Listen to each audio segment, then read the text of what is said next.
This is a little bit of history on the mountain town of Bryson City. Bryson City is located along the edge of the Great Smoky Mountains National Park, which hosts over 10 million visitors each year. Acquisition of the land took many years, and there was a great variety in the efforts to obtain the land. One effort that received attention was that of local school children who would donate their lunch money and milk money to help purchase some of the land. The park was officially established and dedicated by President Franklin Roosevelt in 1940.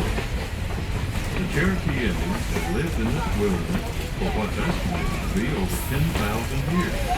They called it the place of the blue smoke, and that's where we get the name, the Smoky Mountains. Bryson City started out as an Indian village, just about 1 mile square. The land for the village belonged to a Cherokee chief named Yonah, which means Big Bear.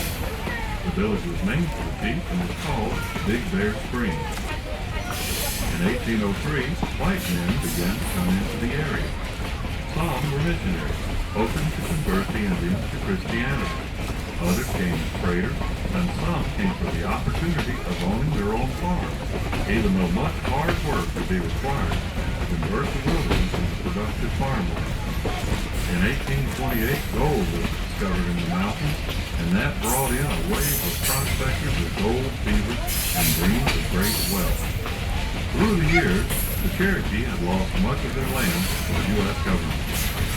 In 1838 and 1839, at the direction of President Andrew Jackson, the U.S. Army forced many of the Cherokee to walk away from their homes and hunting grounds on what became infamously known as the Trail of Tears. In 1865, a man named John Schuler acquired Big Bear Springs, and it became the town of Charleston. In 1871, Charleston was named the county seat of Swain County. And by 1872, the Swain County Courthouse was built, complete with a dungeon.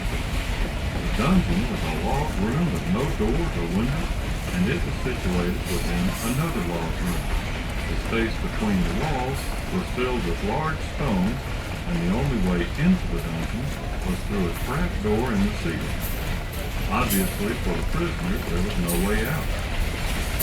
Meanwhile, back in 1852, a railroad had been proposed to connect the western North Carolina wilderness with the rest of the state, and excitement in the small town was building as construction approached.